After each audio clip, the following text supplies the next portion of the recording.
Okay. 3, 2, 1. Bring the action.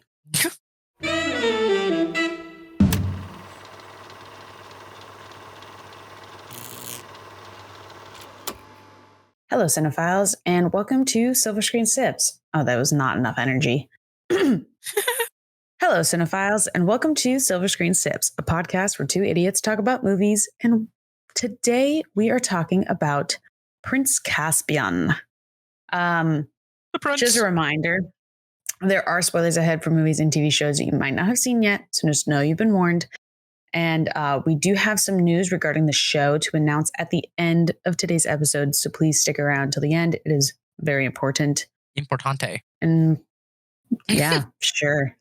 But we're going to start things off the right way with This Week in Hollywood.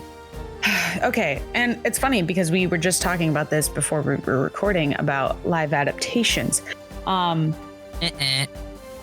Here's one. So The Sims, one of the perhaps biggest games in computer history, I am an avid fan, is now heading to the big screen. Yippee! I'm very confused on how that's going to happen. I mean, if you think about it, it's not far off from the Barbie concept where it's like there's really no storyline. It's kind of just like a character idea. Now, what character? Because you create the character, you create what's going on, and you're running a sim of a person. Well, obviously, someone's going to have to play God, and she Pedro Pascal, and he's going to have to have someone drown in the pool. Yes. I think that it has potential to actually be kind of funny, but back to the headline. So Kate Herron, who is best known for directing season 1 of Loki, is set to tackle the adaptation of the game. And Herron will also co-write the screenplay with Brian E. Redman, Lucky Chap, which is the production company run by Margot Robbie, Tom Ackerley, Josie McNamara, maybe, and Sophia Kerr will produce the feature along with Roy Lee and Mary Yoon of Vertigo Entertainment. Electronic Arts, aka EA, which published the game, will also be involved in a creative and producing capacity. So basically, for those who don't understand, if you want to watch the entire movie, you have to buy all the expansion packs first, and they're about $10 each. And then you can watch the movie in whole. So you have to basically buy each scene separately. Mm-hmm. But you can go see the movie for free, but you can't. All you get is a black screen. In order to actually see it, you have to buy each scene. And there'll be credit card machines attached to every seat in the theater. Yes, that's just one. That's just one woman's opinion. Yeah, I am really curious how they're going to go about this, because this is. As am I. This is. As am I, my friend. Interesting. Yeah. It does have the chance to be a really good comedy, but I don't know how they're going to do it. Yeah. Also, EA is going to be in it, so it's going to be terrible, greedy as hell somehow. Anyway, moving on. The sequel to director Matt Reeves' Batman has officially been pushed back to 2026. My depression. Oh boy. For a while now, the sequel has been expected to hit screens in late 2025, but thanks to a reshuffle of Warner Brothers, the Batman Part 2 officially has been moved back till October 2nd of 2026, meaning I guess I have 2 more years I have been given a reason to live for 2 more years. Yeah. Damn. That's all I got. Damn. Damn. What a shame. As Gordon Ramsay would say. Now, at the New York City premiere of Doug Liman's remake of Roadhouse, which we were just talking about. What, did I butcher his name? I think it's Lyman. Okay, Lyman. Lemon sounds more fancy. Doug Lemon. Either way, Doug Lemon. Doug Lemon's remake of Roadhouse, which apparently at the current moment that we are speaking, Isaiah's parents are watching it. I need to watch it. Conor McGregor shared how Meryl Streep's negative comments back in 2017 about mixed martial arts made him want to prove himself even more while starring in the film. And I know exactly the comment he's talking about because it made me kind of lose a little bit of respect for Meryl Streep when she said this, as someone who is in MMA. So while accepting an award at the Golden Globes, Meryl Streep said, quote, "Hollywood is crawling with outsiders and foreigners. And if we kick them all out, you'll have nothing to watch but football and mixed martial arts, which are not the arts. End quote. What a very specific and weird hill to die on. Yeah, it's a statement. So McGregor stated back, years later, saying, quote, "Fighting is the most beautiful form of art. And, it's a great thing to come into this game, which is also art." Hold on, maybe I should do his accent. Oh, God. So he also first said, "It's not for somebody to..." No, that was... Oh, God. I cannot do Irish at all. "It's not for somebody to make a mistake. It's real artistry for those who do what we do. So I came into filming Roadhouse with maybe a little chip on my shoulder and wanting to represent my sport and my art and give my best in this arena." End quote. Roadhouse is now available for streaming on Amazon Prime. So go watch it if you're interested in those kind of fighting UFC fights, movies. I was watching the UFC fight actually, where Jake Gyllenhaal, during a live UFC event, came out onto the stage. You just fought somebody. No, they literally shot a scene for the movie during an actual live UFC event, and I was a witness to that. It was very weird. I was very confused. I was like, what the fuck? Jake Gyllenhaal's about to fight someone? And then I looked it up and I was like, oh, it's for a movie. Okay, that makes more sense. It wouldn't surprise me if that man decided to fight somebody. Yeah. It's so like with the entire thing about stunt actors, right? It's just weird for Meryl Streep to say something like that, given that, stunt acting, just why would you pick a fight with that? Now, I may understand, literally are giving an Oscar out for stunts, aren't they? Or no, they're not. No, that's what everybody we was want them to. We want them to. Instead, we got best casting director. Okay, fuck off. Back in 2026. Sorry, but whoever was a casting director for Borderlands movie needs to really reevaluate their choices. Yeah. Sorry, Gearbox. I want to work for you, but also can you get some of your writers on this movie? Because damn. Snap to it. Next on our things, we have actor Aaron Taylor Johnson, who's been rumored to be the next James Bond, which is a choice. The report, based on an unnamed source, claims that Bond is Aaron's job should he wish to accept it. Weird phrasing, because that's a Mission Impossible reference, I guess. And that producers expect him to sign on the dotted line in the coming days. Now, we must wait patiently in these upcoming months for new updates on who will take on the mantle. I know, is he British? He's British. Sure, I think so. He looks British. I don't know if I see him as James Bond. No, I don't see him as James Bond at all. I don't see him having the I don't want to say the word swagger. What's Suave? Yeah. Suave. The Riz.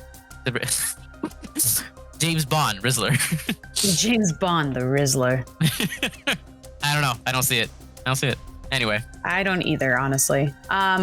Anyways, so on a completely different note, the Kung Fu Panda 4 movie is out, and the box office has now pushed the franchise past a rare milestone, surpassing $2 billion in the global box office, making it the 7th highest grossing animated franchise of all time. That's awesome.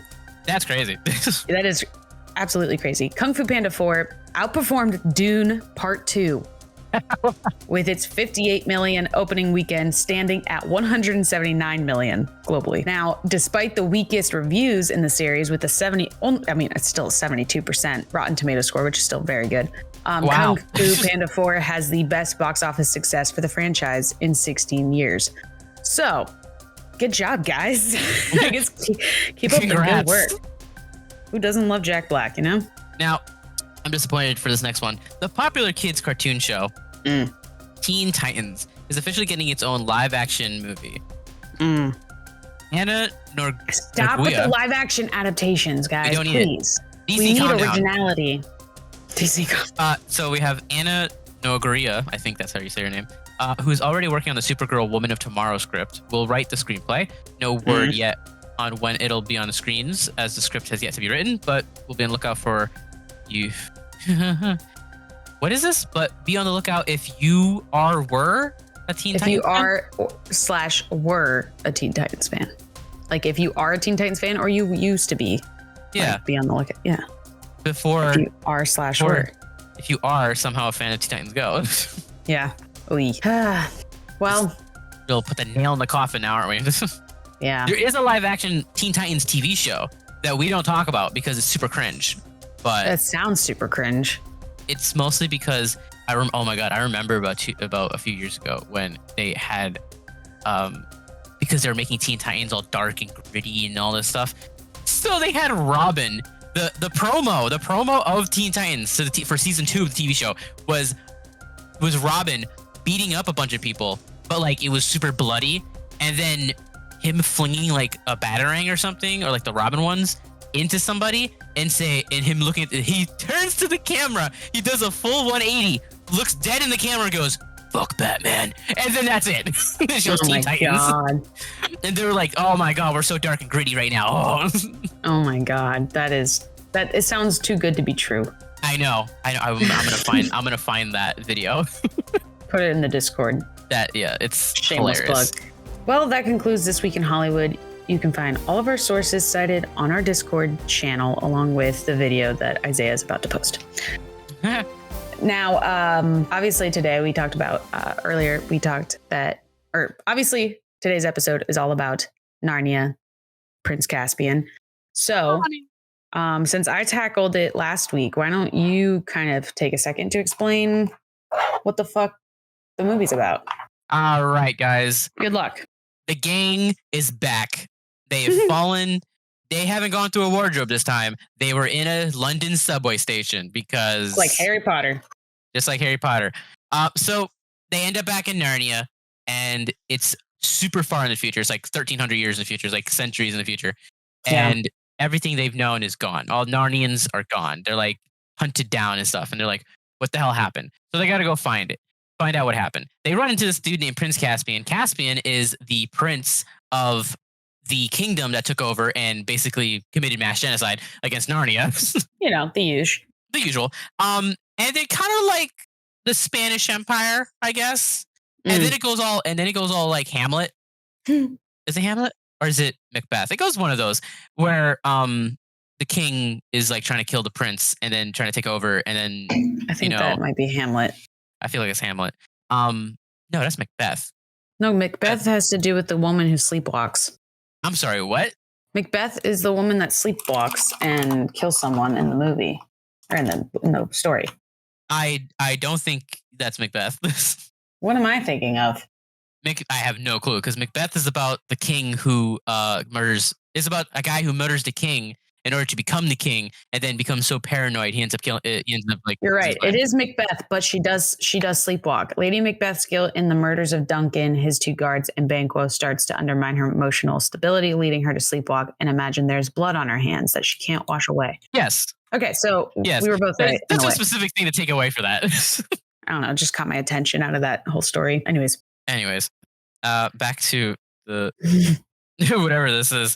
But basically the gang's back to help the prince reclaim the throne, to then bring back Narnia because, and stop the genocide.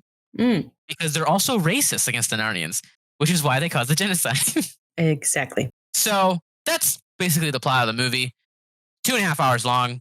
Is that too long? We will find out when we discuss the movie later. Yes. Well put. Very well put. Thank you. Yes. Now, because this movie is 2.5 hours long, I need a drink.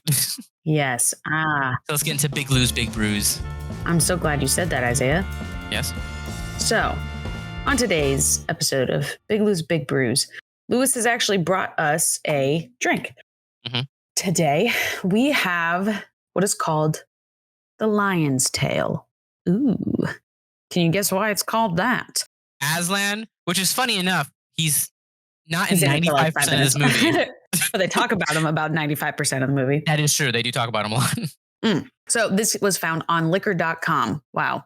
How the fuck did they get the rights to that? They're genius. They were there when the internet was born. Yeah, probably. So, oh my god, what's the line what's that banger line that Aslan says? Don't quote the magic to me. I was there when it was written. Oh, see, I really liked the line in the movie that said, "Just pray your brother's sword is sharper than his pen." I thought that was a good line. That is a good line. I was like, damn. Whoa, that was smart. Anyways, so here are our ingredients. And just by glimpsing over this, I am in love. 2 ounces of bourbon, which I happen to be drinking some bourbon right now as we speak. Hell yeah, brother. Larceny, if anyone's interested. 1/2 ounce of allspice dram. 1/2 ounce of lime juice, freshly squeezed. 1 teaspoon of simple syrup. 2 dashes of Angostura bitters, and then garnish with an orange twist. How you make it, you're going to add the bourbon, allspice dram, lime juice, simple syrup, and bitters into a shaker with ice and shake until well chilled. Then you're going to strain it into a coupe or cocktail glass and then lightly express the oil from an orange twist over the top of the drink and then discard the twist. So you're not actually garnishing it technically, you're technically topping it off in a way with the orange twist. But yeah, that is that. It looks like he also included a second drink. If anyone's interested in the second drink, you have no choice. I'm going to mention it anyways. But first, let's talk about the first one. What are we thinking? What the hell is dram? It's like a liqueur flavored with like allspice berries. So it's like a strong and spicy kind of. Spicy. Is anything like Coke spiced? Boo. Yeah, that's what it is. It's just a liqueur. Okay, that's cool. It's spicy bourbon. It's not real. It's not spicy. It's spiced. It's cinnamony. Yeah. Well, not cinnamony. It's just spiced with like allspice. Have you ever had allspice? No. Okay. Well, I'm trying to think of an example. Well, if it's what I think it is, then I think it's probably gonna be like a 3 out of 5. Allspice is like a blend of nutmeg, cloves, and cinnamon, according to Google. Then yes, then it's gonna be 3 out of 5. 3 out of 5? Yeah. You don't like cinnamon? It's not. I don't hate it, but I don't love it either. It's like it can give or take. Okay. So a 3? Yeah, 3. That's surprisingly low. I would give it a 5 out of 5 for sure. Yeah, this is right up my alley. This is sounds like an amazing drink. Okay, then let's try drink number 2 and see if maybe the numbers switch around. So our backup drink, in case that one wasn't good enough, which apparently for Isaiah wasn't up to his standards, we have the Turkish Delight.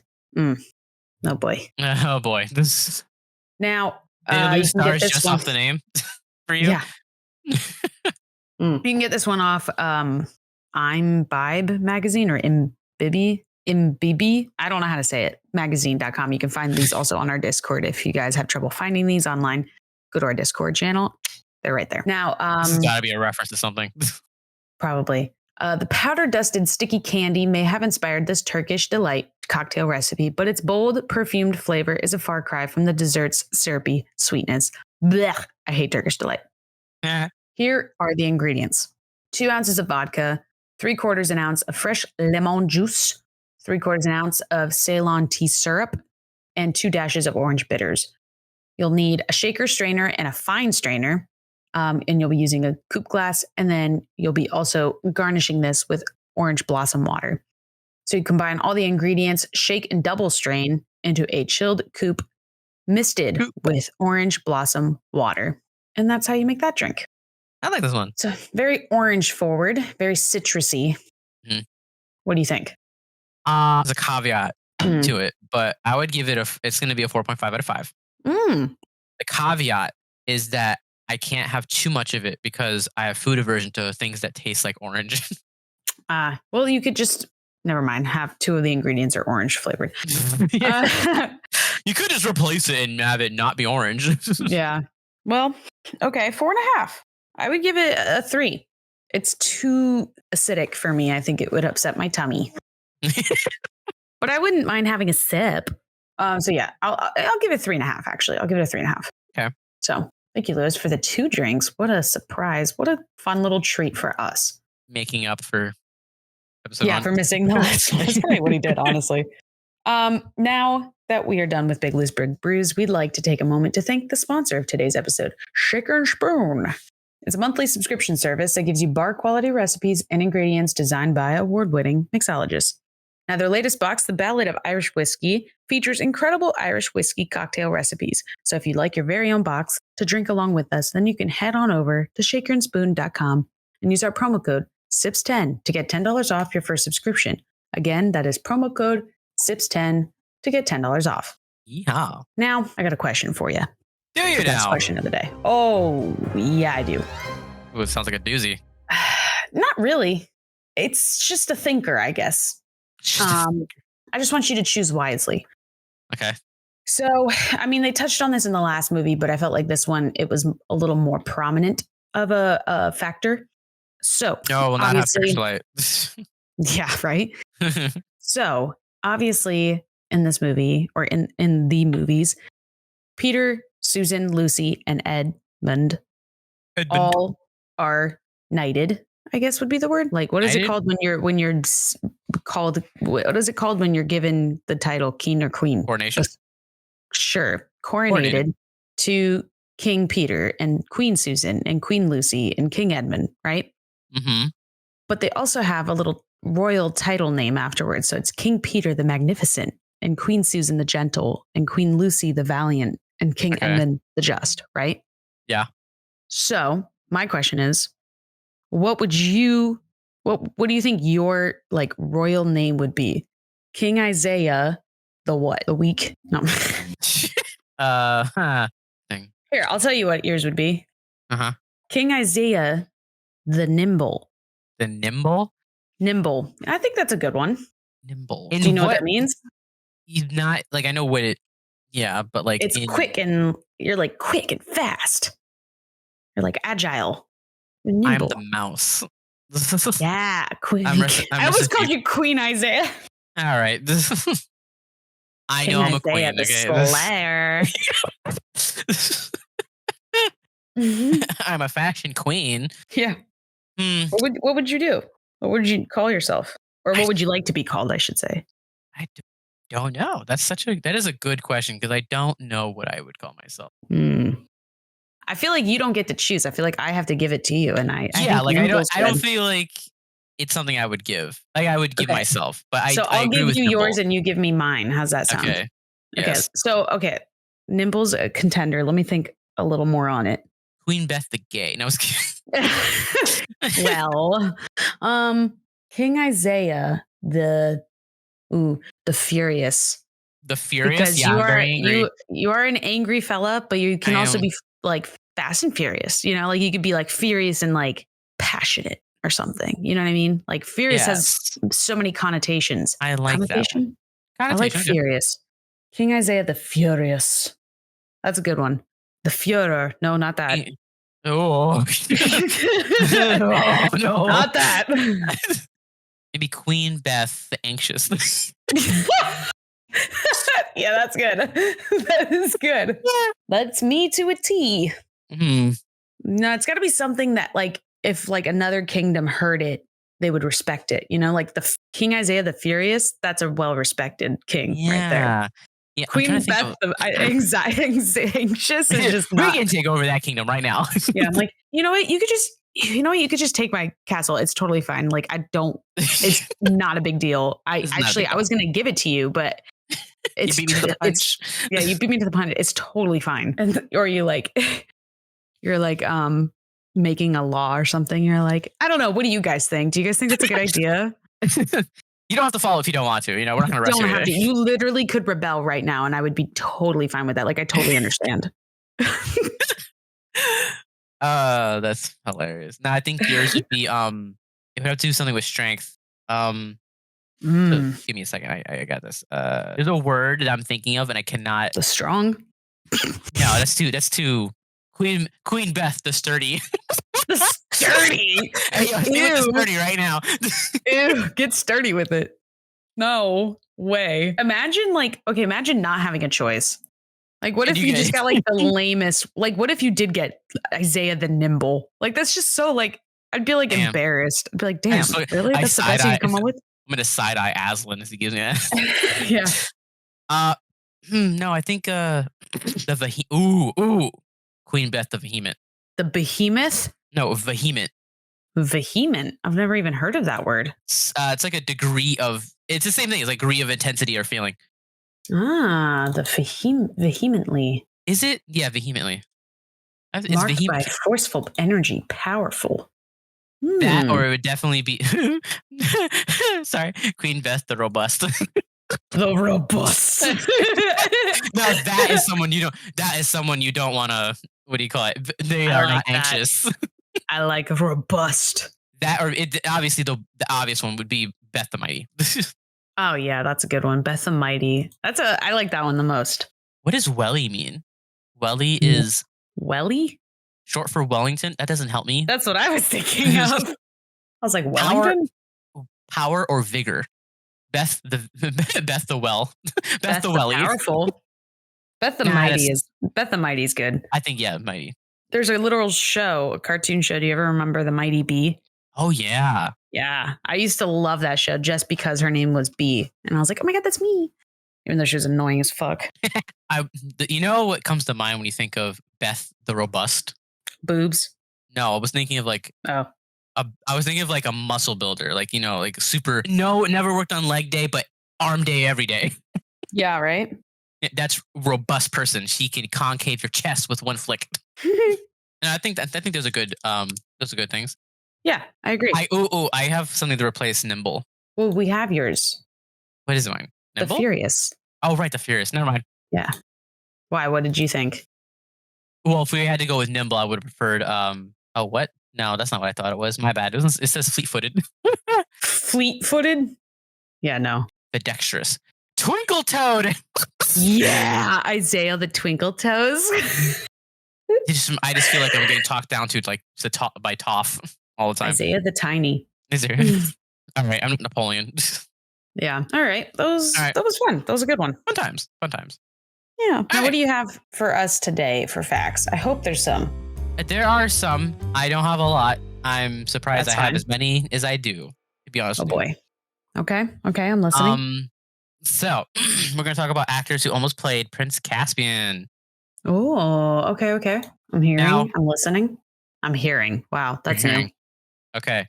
So of the two most famous of the people who auditioned, we have Nicholas Hoult. Okay. Now, do you remember? This is back in 2000. This is back in like 2008. Yeah, I'm thinking like Warm Bodies, like vibes of like or like Age, but I guess that's still like 5 years after. That's in 2013. Yes, that's kind of. So whatever you could think of Nicholas Hoult back in 2008. He's just too like a little pretty boy. Like I feel like Prince Caspian. Yeah, he was a pretty boy too, but he at least like looked like a prince. It's funny you say that because the next person is Andrew Garfield. No way. And he was rejected because he wasn't handsome enough. Ooh, that's rough. Right in the heart, man. Yeah, that's rough. Imagine. Ouch. But those are the two people who auditioned and did not get the roles. Instead, it went to Ben Barnes. Yeah, I think that was a good choice. It's funny because Ben Barnes himself thinks he's not a good choice and that he felt that he looked too old for it. Really? I don't think he did. I think he looked pretty young in it. I think it's because the prince in the book is actually like 13. Oh, okay. Then maybe that would change things. I think he's like supposed to be super, super young.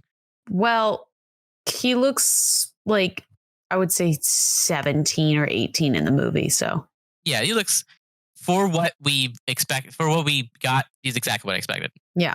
Now, before the release of Chronicles of Narnia: The Lion, the Witch, and the Wardrobe, mouthful, the screenplay for the sequel, Prince Caspian, was already written because the director said, quote, if we don't make it now, we'll never be able to because the actors will be too old. So the writers briefly considered combining Prince Caspian and The Voyage of the Dawn Treader, which is the third movie. Mm-hmm. This movie was long enough. I don't think we needed the Dawn Treader to be a part of it, especially given the plot to the Dawn Treader, which is so different. So anyway, now the night raid battle was filmed in Prague, and the stunt crew was being flown in and only had 1 day rehearsal, and it consisted of 55 stuntmen before shoot, and then they had to shoot for 6 weeks. My gosh! Imagine having 55 people having to nail down your battle scene for 6 weeks with 1 day rehearsal. Oh my god, that's insane. I think they kind of did a good job. Yeah, I Yeah. didn't notice. I would have noticed. Yeah.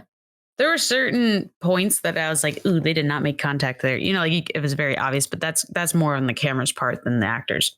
Yeah.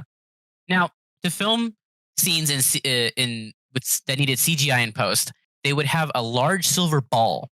So they would just have a giant silver ball on a stick, and a person would walk in front of the camera, and it would, and then software would then watch the camera footage that they would have of the ball, and it would unwrap the ball and figure out where all the lighting is in the room so that they can recreate it in CGI when they had to add things in CGI, so that the things added in post would match up with the lights and the lighting in the real set. Mm.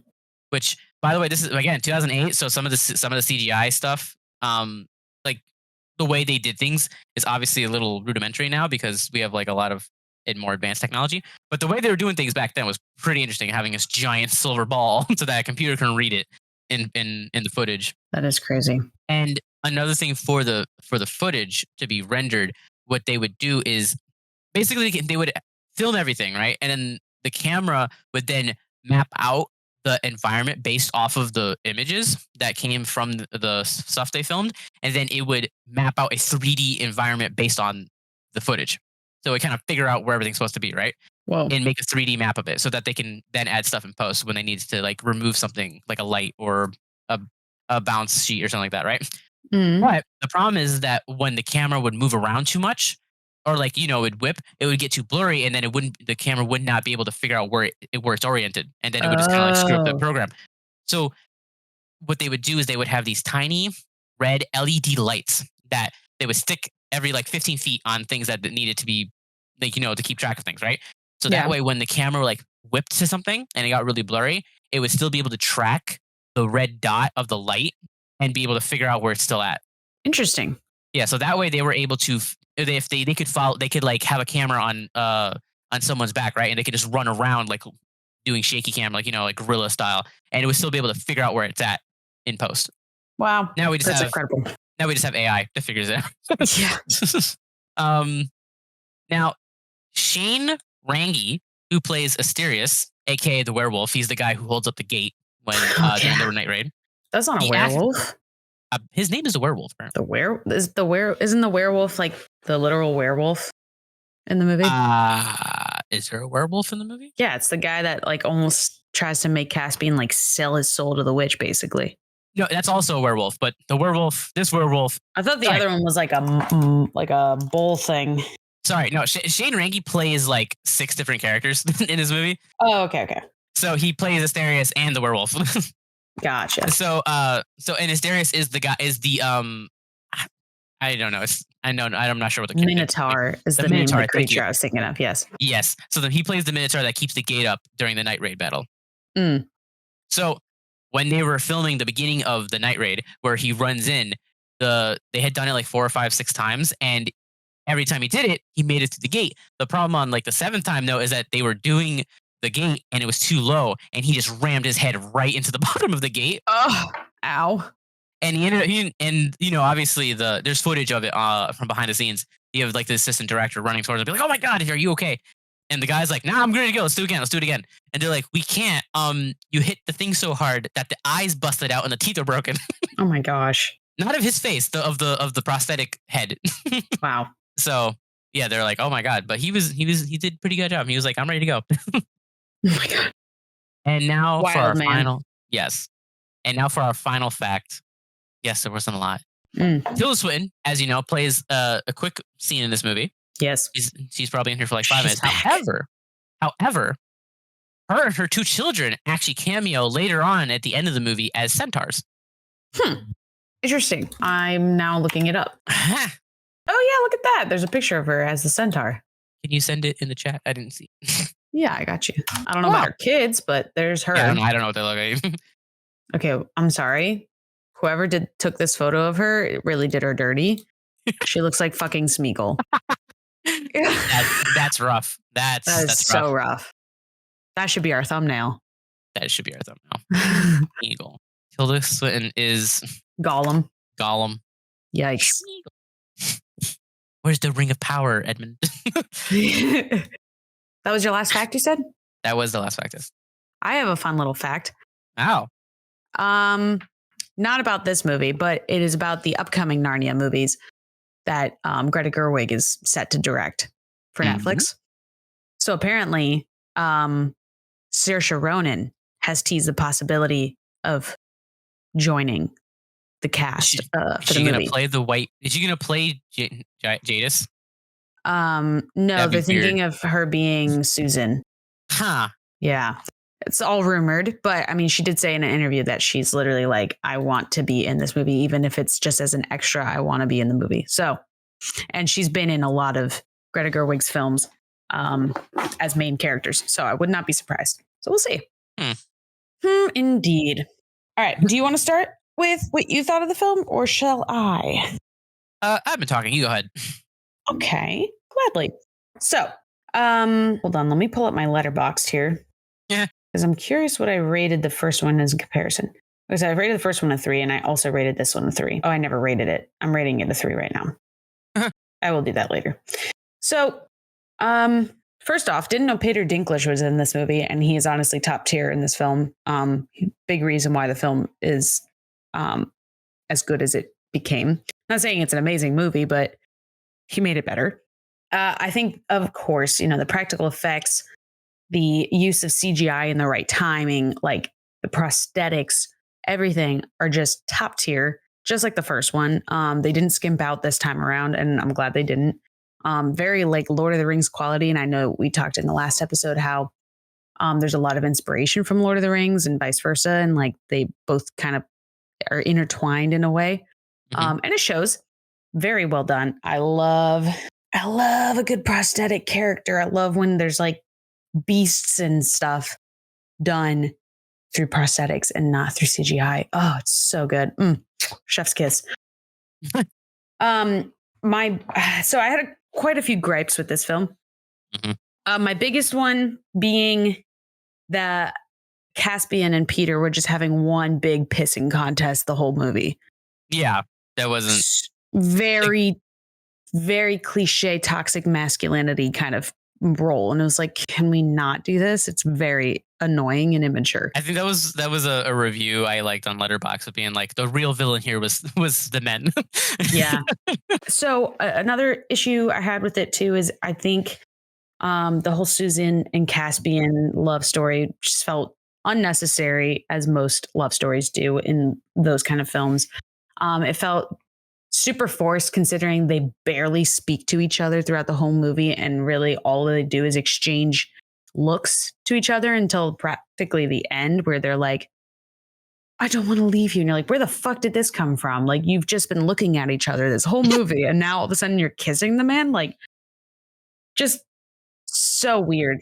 Yeah, there was a subplot that was originally written in the movie for them to be like romantic, but it was all cut. So of course. Obviously the only remnants of that is the weird like looks. Yeah. I think that there's a few things I feel a little mixed on. I think the DLF, or Dear Little Friend, which is Peter Dinklage's character, I feel like he was kind of a Mr. Tumnus replacement. Now, they did I get, replacing a very beloved character at the time, but I like that they replaced him not with a carbon copy, but they replaced him with almost the opposite of who Mr. Tumnus was. I liked that aspect, but I also was like, do we really need him overall? Yeah. Like, do we need another Mr. Tumnus? Exactly. Like, he could have been like, did he have to have this special relationship with Lucy just like Mr. Tumnus did? Like, that's where it felt a little forced to me. And then also this film felt a lot more serious and less whimsical, I guess you could say, than the first one. And that's not necessarily like a bad thing. A lot of movies are like that, as the characters grow up and mature, so do the films. Harry Potter is an excellent example for that, because the first few are very whimsical and fun, and then the last 3 are just death and misery. And if the third one of this franchise is following the same path, then I am going to be sad. I just have to prepare for the death and misery. And then I also, another thing that kind of bothered or kind of pissed me off, the whole White Witch scene was so unnecessary. He really was like, I'm ready to sell my soul real quick. And then also with like, even with Peter, like Peter was like, it was like, what? She has like this, like luring magic to her that she can like persuade people like that. Like since when did that really become like a prominent power that she had? Why didn't she just do that in the old movie? You know, like the only person I would expect that from is Edmund. Mm-hmm. But like, because there's a history there. Yeah, and there's like there's history to there of why that would happen. But like, exactly why? Yeah, would Peter and have then anything with this?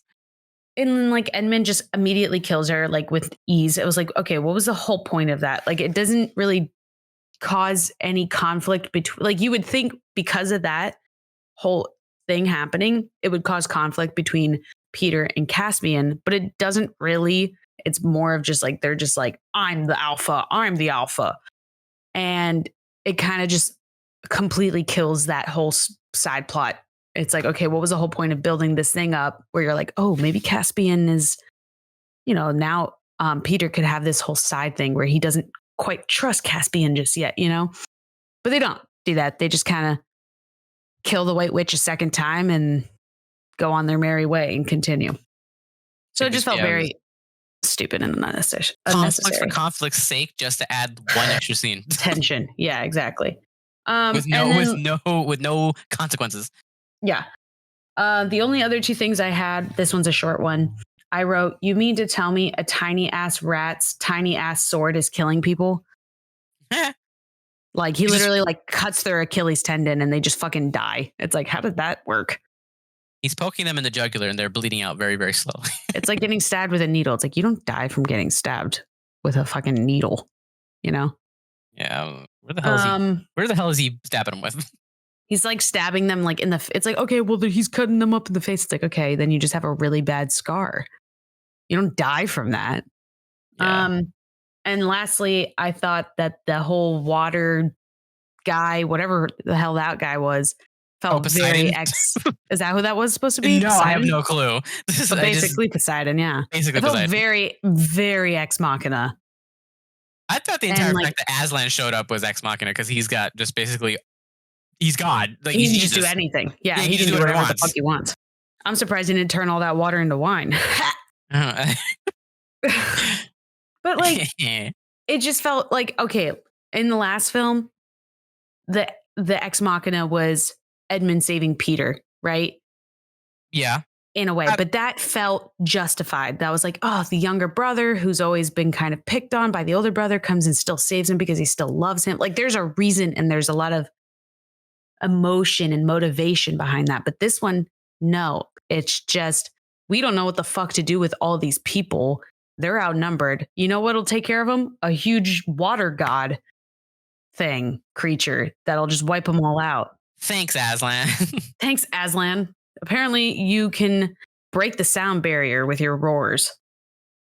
I think it's hilarious that they tried to like explain it, like, why didn't you help them? He's like, it's not my time or something like that. And I'm like, wow, what a rousing excuse to be like, here's why I didn't show up and save about 100 people's lives.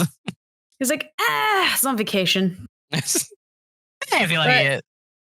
Even despite all of my issues with it, I still give it a 3. I mean, it's hard to really hate on them because they're kid movies in a sense. Mm-hmm. And it's just like if it's on, I wouldn't complain. I would be totally fine with just watching it. Again, it was a fine movie. Does it need to be 2.5 hours long? Hell no. Turns out though, guys, the credits were 17 minutes long. Damn. Yeah. Because I was timing it out. I was like, oh my God, I have to finish this before we record. And so I was timing it out. I was like, okay, 2.5 hours. If I start it at this time, I'll have an hour before we record still. And it ended with 17 minutes of credits. And I was like, holy shit, I guess I got lucky. I got a little extra time now, but that's a long time. Usually credits are like max 10 minutes. Like the last movie, I think was 8-minute credits. So amazed. I wonder how long the Dune credits are. Very long, I imagine. But that's my review. What did you think? You gave it a 3 out of 5? Yes, 3 out of 5. I saw your letterbox review as I was rating it just now, so I already know what you rate it, but the listeners don't. No. So we'll keep it to then. So a few thoughts. I agree with everything you said. I've already the Aslan Ex Machina, the pissing contest between Peter and Caspian and all that stuff. And especially like the romance. That what the hell's up with the romance? Yeah. Felt very Kylo Ren and Rey. You know what I'm saying? Yeah, like you had 2.5 hours and you cut it out and you still didn't have enough development time. Yeah. For that. Like, okay. After years of genocide, right? It's apparently in the books, apparently this takes place like 1,300 years in the future. Whoa. So it's so when they say they're the kings and queens of old, they mean that. They're like ancestors to them. Yeah. So you're telling me after that many years of just, these people killing all the Narnians and like committing mass genocide, hey, I'm your king. They're all like, okay. Yeah, they're like, you know what? You used to be our enemy, and you know what? We trust you now. After hundreds of years of genocide, you're our king. Sure. We believe you. My liege. Like, no, that's not happening. Yeah. Caspian, he's supposed to be the king, right? And I'm sure, yeah, okay, fine. He makes mistakes. It's kind of like, he's a human. We get that. But then like the reveal that the uncle killed his dad was like, really? This is going to set him off to be like, screw the night raid. I'm going to risk my entire army's lives to kill the uncle, which he doesn't do because he's, I guess, a little bitch. like really? That's the thing that sets you off. And just because he's like, oh, I'm going to go save you. What are you doing? What are you doing here? Oh, wait, by the way, who killed my father? Like, what a random conversation to have during like a rescue mission. Yeah, right. Just for that plot point to happen, just to screw things over. For the sake of the plot. Why? Just why? Yeah. And then obviously now everybody's dead and it's like your fault. And then like the one time Peter's got a point. He might have went about it wrong, but he did have a point of being like, bro, everybody's dead because you decided to go run off in the middle of our mission. And then he has a problem with that. And I'm like, what? Bro, if Peter's got any good points throughout this entire movie, it's that one. Yeah. And then then they're about to have a fist fight in front of everybody. I'm like, oh, dude, are you really going to fight over this point? And then literally 5 minutes later, he's like, I gotta fix this. Let me make a deal with the devil. Yeah. It's like, okay, so now there's no redemption in the first thing. They just completely forget about it. And now we're about to go into the second part of like, yeah, he's gonna doing a terrible job as a king right now. And we're just going to supposed to roll with it. And then they don't do anything with that either. They just kind of like, oh, he won the battle. Now he's king. We like him now. Mm-hmm. All the Aslan said mistakes happen. We're all good. Like that's all right, whatever. On top of that, you're telling me that you have two entire armies of like thousands of people literally watching. They're watching the duel. Everybody's eyes are on the duel. They're not looking at anything else. And you're telling me nobody noticed this dude pull out an arrow from his back and stab the dude in front of him when nobody else was around? I thought the exact same thing. I was like, what? Did no one just watch the last 5 minutes of this fight? And another thing I had about this movie, which is my final thing, and unfortunately they're all kind of negative, is that the melody, the theme. They play the theme at every possible moment in this movie. It is overused so much. I get there's like what's it called when a theme motif. Or like there's a motif, right? I get the motif, but the motif, if you play it at basically everything that happens is no longer a motif. You're just replaying the same damn song. That's how I kind of felt with Indiana Jones. Yeah. This though, Aslan shows up, theme. The battle plays, theme. The water god pops up, theme. Lucy pops up out of nowhere on the bridge, theme. The armies retreating, theme. Like they played the theme at every possible moment. So it was like there was no other music playing. They're like, listen, we have a banger. Let's juice the shit out of it. So I gave it a 2 out of 5 because I don't like this movie. Damn. I'm saying that this movie is annoying.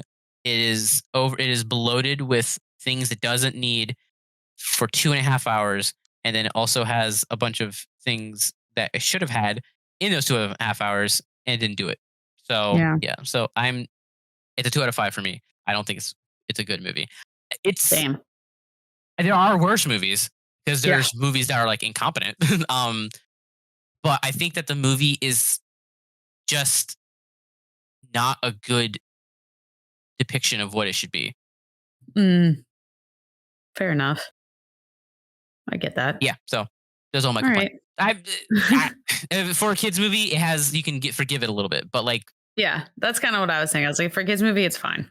yeah, but like, there's some competent things of like, you're still making a movie. You should probably know how to fix this. True. And especially, but like, obviously they took the time to deal with like certain things. Obviously, the night raid, they spent a lot of time and money and technology to do it. So I'm like, all right, Yeah. it's got some merit, but everything else about this movie, I don't know what the hell's going on. Well, do you have anything else you want to add before we wrap it up? No. All right. Well, thank you for joining us for today's episode. Now it's time to talk, unfortunately. So, unfortunately, this will be our final season of the show. And as sad as we are to leave, of course, we both have come to terms with it, and we are both happy for each other to pursue other things. I'm getting divorced. Yeah, we're breaking up. We do want to thank each and every one of you for supporting us over the last few years. I can't believe we've been doing this for like 3 years now. It's crazy to me. And for, of course, watching the show. We've had an amazing time, an awesome time, and we've met some really awesome people throughout the seasons, and we're super grateful for that and super grateful that we were able to do this with you guys. So we just want to say thank you and cheers. So, of course, next episode's going to be our last episode. I'm sorry. Does that make this the martini episode? This is the martini episode. Yes. Damn, we should have got some martinis. We should have. I just had larceny. I'm sorry. But yeah, thank you everyone, of course, for sticking around. And we're sorry we had to go this way, but we had a great time. It was a great journey. I enjoyed it. Isaiah and I, there's no issues. Before anyone thinks it's between Isaiah and I, there's no issues between Isaiah and I. I hate her. I actually can't stand his guts. No, I love Isaiah, and I think it's vice versa. And he's a great guy, great host, great co-host. Thank you, Isaiah. We'll say our real goodbyes next episode, but I'm getting emotional now. That's what the I've had a little bit of bourbon. Yeah, that's exactly what happened. I will probably also be drinking next episode because it's our last episode. So why not end it with a bang, right? But yeah, thank you everyone. And we will see you next week in our final episode with The Voyage of the Dawn Treader. What a finale. Jesus. Gotta go out the right way, right? Sure. Sorry, I'm still thinking about James Bond, the Rizzler.